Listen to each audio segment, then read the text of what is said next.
गुरु भक्ति योग।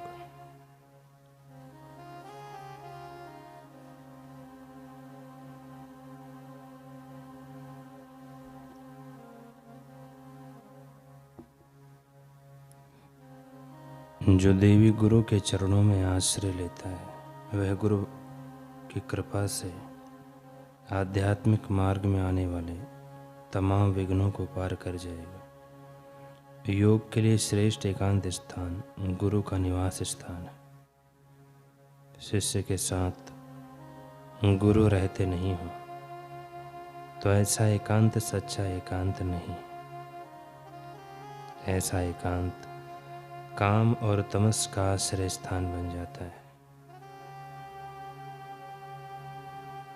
जो अधिक वाचाल है और शरीर के टीप टाप करना चाहता है वह गुरु की इच्छा के अनुसार सेवा नहीं कर सकता। हर रोज भाव एवं भक्ति से गुरु के चरण कमलों की पूजा करो।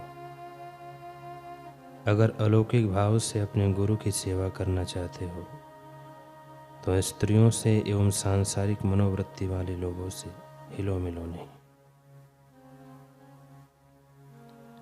गुरु के आशीर्वाद का खजाना खोलने के लिए गुरु सेवा गुरु चाबी है। जहाँ गुरु है वहाँ ईश्वर है, यह बात सदैव याद रखो। जो गुरु की खोज करता है वह ईश्वर की खोज करता है। जो ईश्वर की खोज करता है उसे गुरु मिलते हैं।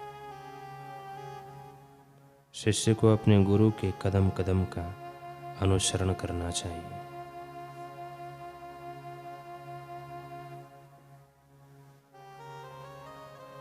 आध्यात्मिक विकास एवं दिव्य जीवन की प्राप्ति हेतु पूर्ण सत्य के ज्ञाता समर्थ सद्गुरु की अत्यंत आवश्यकता होती है। जैसे प्रकाश बिना अंधकार का नाश संभव नहीं, वैसे ही ब्रह्मनिष्ठ सद्गुरु के बिना अज्ञान अंधकार का नाश संभव नहीं। अतः शास्त्र और संत जन सद्गुरु की महिमा गाते गाते नहीं आगाते।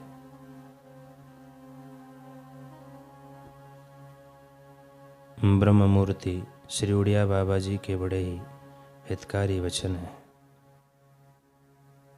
कहते हैं उड़िया बाबा कि गुरु में जब तक भगवत बुद्धि नहीं की जाती तब तक संसार सागर से पार नहीं हुआ जा सकता। गुरु और भगवान में बिल्कुल भेद नहीं।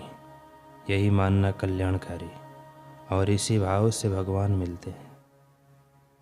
जब तक शिष्य यह ना समझ ले कि गुरु ही मेरा सर्वस्व है तब तक शिष्य का कल्याण नहीं हो सकता। उत्तम शिष्य चिंतन करने से गुरु की शक्ति प्राप्त कर लेते हैं। मध्यम शिष्य दर्शन करने से और निकृष्ट शिष्य प्रश्न करने शक्ति प्राप्त करते हैं।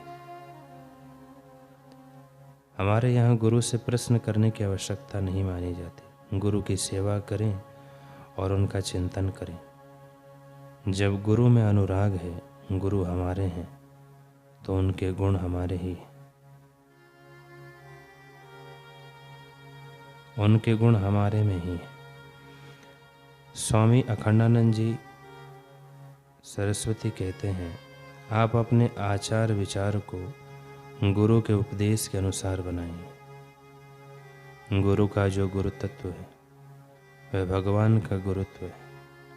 उनके जो विचार हैं वे भगवत संबंधी विचार हैं। और वे आपको विचार, कोई संस्कार, कोई आकार, कोई प्रकार आपको बांध नहीं सके। गुरु आपको वहाँ पहुँचाने वाले होते हैं। उनका सम्मान कीजिए। सद्गुरु का स्थान अद्वितीय बताते हुए आनंदमयी माँ कहती है, गुरु क्या कभी मनुष्य हो सकते हैं? गुरु तो साक्षात भगवान है। गुरु का स्थान दूसरा कोई नहीं ले सकता। गुरु में मनुष्य बुद्धि करना ही महापाप है। संत कबीर जी कहते हैं, गुरु है बड़े गोविंद थे, मन में देखो विचार, हरि सिरजेते वार है, गुरु सिरजेते पार। गुरुदेव गोविंद से बड़े हैं, इस तथ्य का मन में विचार करके देखो। हरि सृष्टि करते हैं तो प्राणियों को संसार में ही रखते हैं, और गुरुदेव सृष्टि करते हैं। शिष्य के अंतःकरण में आत्म सृष्टि का सृजन करते हैं तो संसार से मुक्त कर देते हैं। पूज्य बापू जी बता रहे हैं कि दुनिया के सब मित्र, सब साधन, सब सामग्रियाँ, सब धन संपदा मिलकर भी मनुष्य को अविद्या यानी असत्य जगत को सत्य मानना व सदा विद्यमान परमात्मा को ना जानना। दूसरा है अस्मिता यानी देह को मैं मानना। तीसरा राग, द्वेष और अभिनिवेश, मृत्यु का भय। ये 5 दोषों से नहीं छुड़ा सकते। सद्गुरुओं का सत्संग, सानिध्य और उनकी दीक्षा ही बेड़ा पार करने को सामर्थ्य होती है।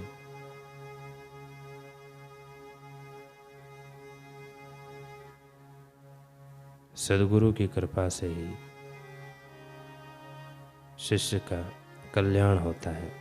उनकी कृपा में इतना सामर्थ्य है कि शिष्य भवसागर से पार हो जाता है।